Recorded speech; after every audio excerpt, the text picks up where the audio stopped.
Welcome to the Awesomers.com podcast. If you love to learn, and if you're motivated to expand your mind, and heck, if you desire to break through those traditional paradigms and find your own version of success, you are in the right place. Awesomers around the world are on a journey to improve their lives and the lives of those around them.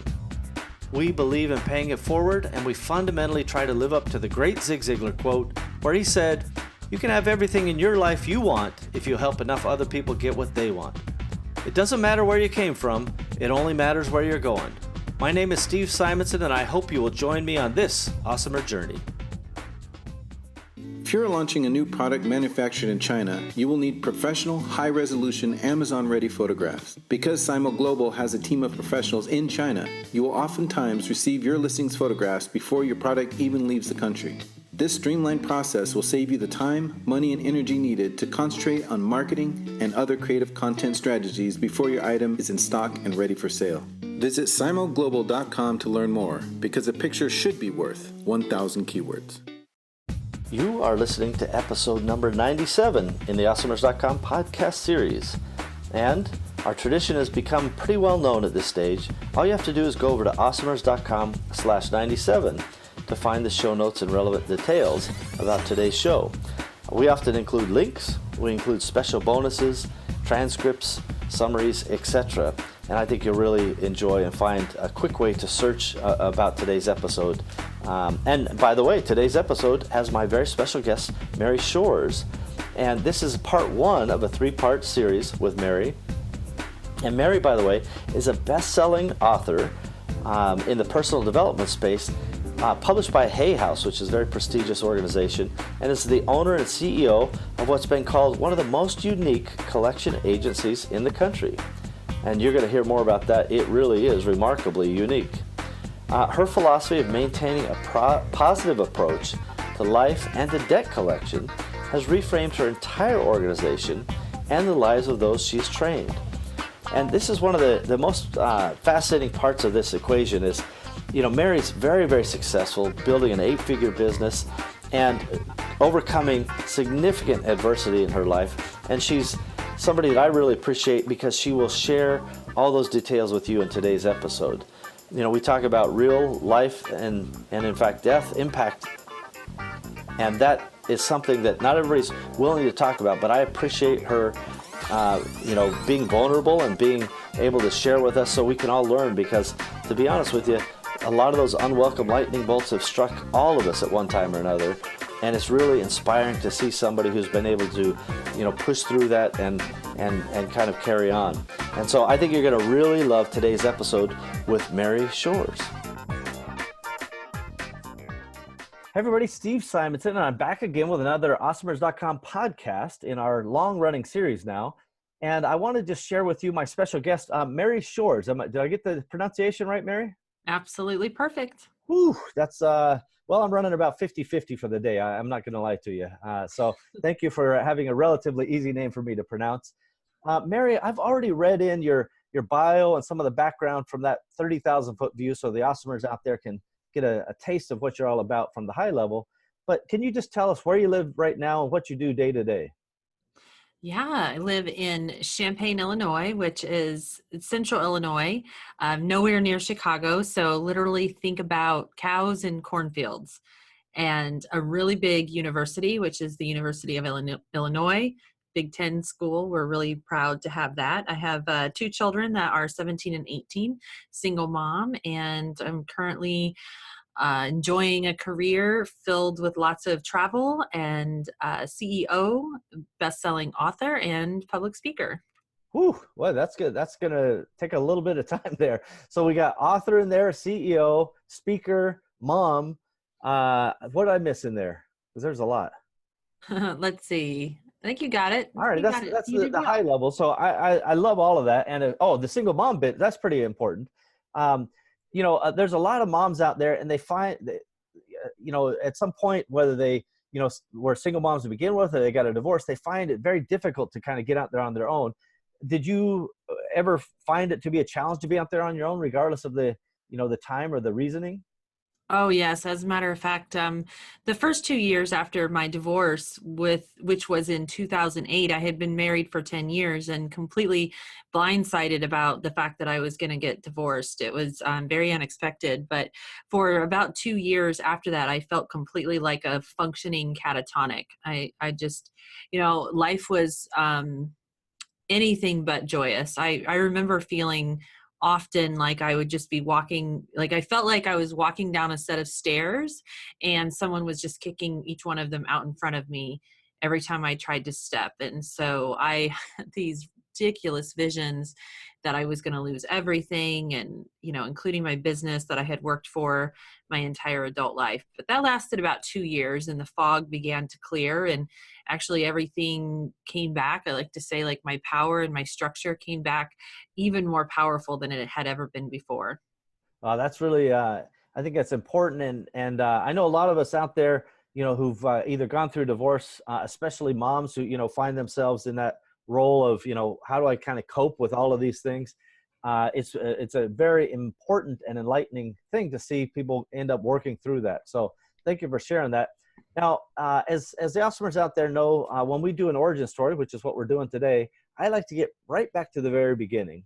And that starts out with where were you born? I was born in San Diego, California.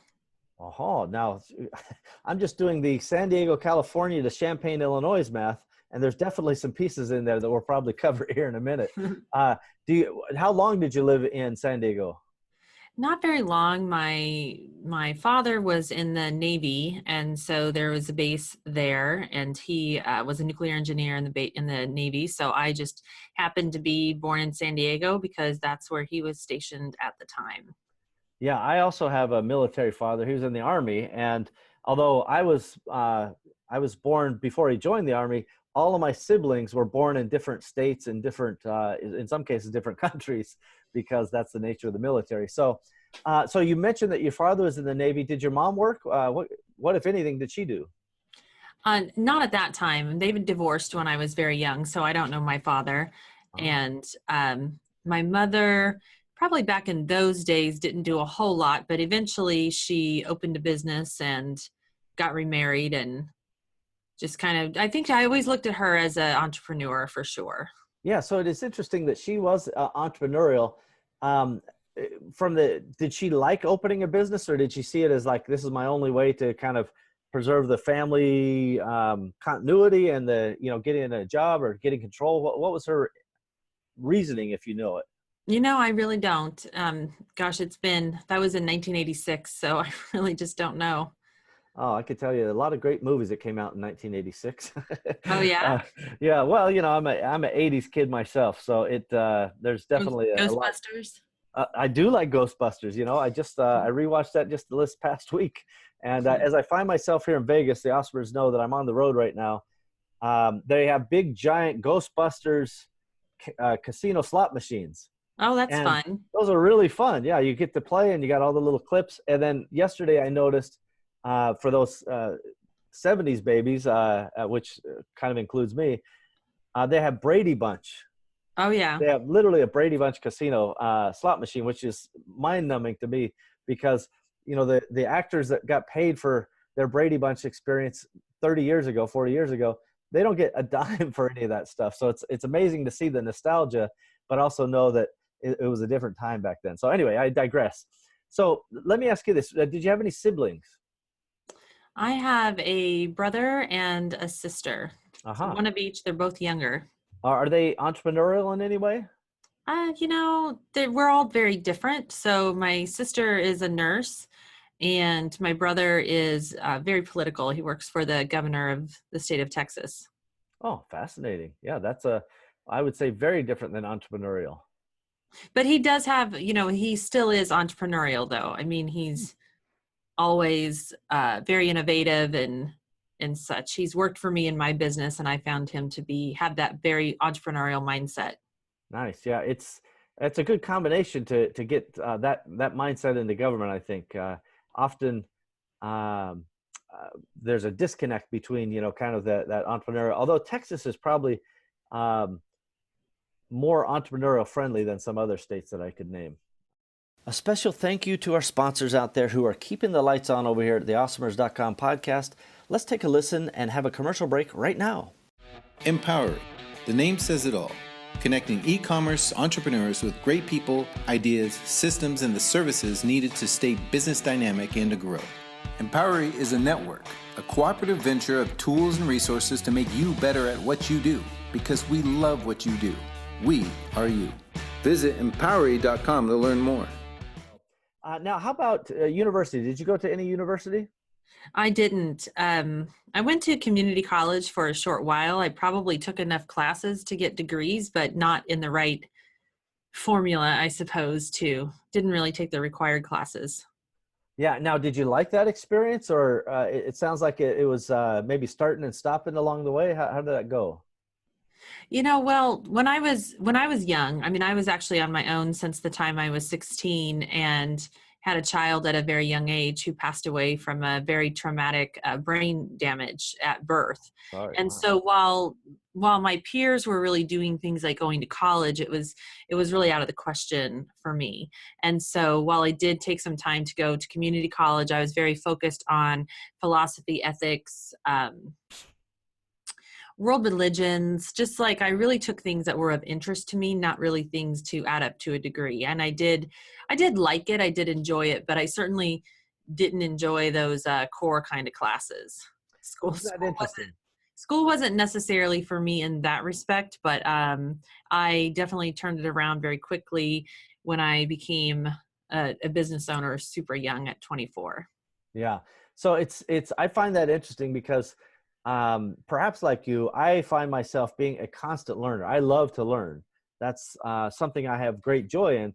But if somebody tells me, go learn this specifically to get this little check mark or this little certificate, and it's not something of interest to me, it's like, that is the worst torture you could do to me, is to try to make me do, like, forgive me if French poetry is your favorite thing, but for me, like, if somebody told me I had to study French poetry for the next 2 years to get a certificate, I'd be like, I don't think so. I'm far more interested in these other subjects, regardless of what they are. And I think a lot of people resonate with this idea that, going to university can be great if you're actually learning things that can be impactful and meaningful to you, but it can be a burden or a pain if they are kind of all stuck around this core subject. So give me a core subject you didn't like, for example, if you remember. Well, I certainly didn't like or appreciate math and English. Well, good. You don't need those, that's for sure. So They tell you that you do. well, they obviously the education system has their own way of looking at things and their own kind of talking points. I do think in large part, for example, somebody who goes and they get a doctorate or master's degree, and I'll just say French poetry. I don't have anything against French poetry, but if somebody spends $80,000 or $90,000 becoming an expert on French poetry, that university should probably get sued because they just wasted a bunch of money. And unless that person can figure out how to make a business out of that or make a career out of that that is meaningful and lasting, it's a tough thing to rationalize for me. That's just me. So their talking points are there, mine are over here. It doesn't mean I don't want people to be educated. It doesn't mean I don't want them to be learning constantly, but man, just learn what you like to learn. So what are your favorite subjects out of curiosity? Well, I was thinking when you were talking about this, when you said you're a learner, I feel the same way, like I'm a sponge. So you're probably a lot like me and watch a lot of YouTube. Yes, I do. I love it. I think when I was a kid, I had this secret sort of desire to be an archaeologist. So like the female Indiana Jones, so to speak. So I love learning about ancient civilizations. And I love, love, love neuroscience. And I love to bridge the gap between like what the ancient people knew about our minds and consciousness versus like what we in modern day times know about consciousness, because so many people talk about space being the final frontier or the next big frontier, and I think that it's true, but like simultaneously I think that the study of consciousness is really a fascinating thing. We know so much about the body, but the truth is we know so very little about the human brain. Boy, I think that's actually interesting observation and quite astute to say, as much as space is exciting and there's plenty to be done there, we don't know much about the brain, even to this day. More certainly, perhaps, than the days of Freud and Jung, where they made all kinds of crazy proclamations about human behavior that may or may not be based in modern day neuroscience. Mostly not. But I suppose, how did you get this neural line of thinking, or what exposed you to that, to know that you were attracted to it? Well, I think that I've always been sort of a seeker. So just always curious, had that curious kind of mind. My curious mind has led me in all kinds of adventures in life. Also just a very open-minded person. But definitely say that my daughter, this brain injury that she had when I was 19 years old, that was in 1992. So this was before, Al Gore invented the internet and stuff. But I would go to the library because I wanted to understand her brain injury. And this was a devastating injury. I mean, we're talking, she had over 5 minutes lack of oxygen to the brain, and she was resuscitated at birth. Well, she was blind, she was deaf, she was unable to suck a bottle, she didn't have a swallow reflex, she was on life support, like full life support for the beginning stages of her life. And after that, even when she was released from the hospital, she was still in and out of the children's hospital for the entire time that she was alive. So her brain essentially was not growing because of the damage, and she was in this vegetative state. But that was probably my first exposure. She passed away. And then because I own this collection agency, and I often say that I own the most unique collection agency on the planet, because for me, the idea is to create such a connection with the consumer and help them get over the psychological burden of having a debt, because having a debt is really devastating to people, and it causes this foundation of shame and unworthiness. And I really do understand, I think, because I've done so much study of consciousness, subconscious mind, and neuroscience, that I really get how people can be disempowered by this.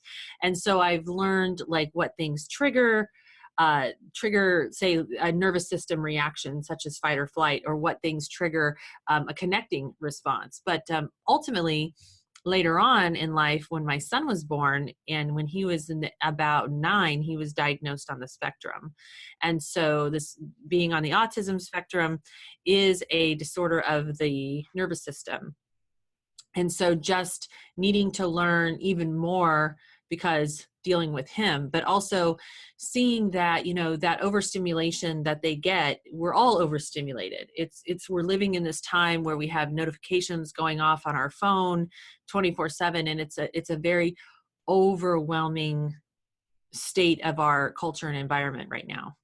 It surely is. I couldn't agree more. And, yeah, certainly those experiences are going to drive you to want to learn and to understand, right? This is one of the things I think is built into humans. When we're exposed to something that we can't control, we at least seek to understand it, right? Mm-hmm. And that maybe provides some level of closure, at least some level of understanding that helps you cope. Did you find that to be the case? As the more your skills got, whether it's related to autism or the original brain injury, did you feel better? Not necessarily better about the outcome, but just more, enlightened. I think that when I was young and with Haley, it was different, because I, was really a child myself, and Right. didn't have the maturity or the intellect to be able to process what was really happening. I mean, we're talking about living inside the walls of a children's hospital, sleeping on the emergency room floor, and you really can't be receptive to that deep kind of learning and transformation in your mind when you are in a daily state of life and death every single day. And also just being around so much devastation, cancer victims, burn victims, car crash victims, seeing the parents losing the children. I mean, that's not a good state conducive to learning. Boy, you're right. But probably the things, there was more of a desperation. And also I was in complete denial. I was unable to accept what was happening. But getting a little bit older, I think that the information is still there. And so it was accessible to me at the time that I needed it. With my son, same thing happened early on. I was super in denial about his situation, and it took me a while, but my work was already set in stone by this point. Like what I was doing with my communication strategies and the work that I've been doing was already set in stone. So I just feel like my life has led me down a path that both on the personal side and on the professional side was always enhancing my area of expertise. Let's pause here for a moment and take a quick sponsor break. Catalyst 88 was developed to help entrepreneurs achieve their short and long-term goals in e-commerce markets by utilizing the power of shared entrepreneurial wisdom. Entrepreneurship is nothing if not lessons to be learned. Learn from others, learn from us. I guarantee that we will learn from you. Visit catalyst88.com because your success is our success. Hey, giddy up. Okay, we're going to take a break here. This is part 1 of the 3-part series. And Mary has been very generous with her time, so we're going to get a lot more great stuff tomorrow, again with part 2 coming up. You won't want to miss it. I really appreciate, again, Mary's willingness to share and being vulnerable and helping us understand what she's been through. Origin stories are so important to me because they provide insight and inspiration in many cases, and they just help us understand that, there's no such thing as kind of a straight line to success. There's no such thing as just a smooth ride down the river of life, right? There's rapids, there's waterfalls, there's all kinds of unexpected things, and it's how you kind of live with this and deal with this that can help define you as a person and help you get over it. So again, this is just part 1 of the 3-part series. This has been episode number 97 in the Awesomers.com podcast series. Just run on over to Awesomers.com/97 to find today's show notes, details, and we even have a little bonus that is coming in part 3. We may list that on all the parts, but Mary's been generous enough to offer us a free bonus as well. So you're going to want to check that out really soon too. Well, we've done it again, everybody. We have another episode of the Awesomers podcast ready for the world. Thank you for joining us, and we hope that you've enjoyed our program today. Now's a good time to take a moment to subscribe, like, and share this podcast. Heck, you could even leave a review if you wanted. Awesomers around you will appreciate your help. It's only with your participation and sharing that we'll be able to achieve our goals. Our success is literally in your hands. Thank you again for joining us. We are at your service. Find out more about me, Steve Simonson, our guests, team, and all the other Awesomers involved at Awesomers.com. Thank you again.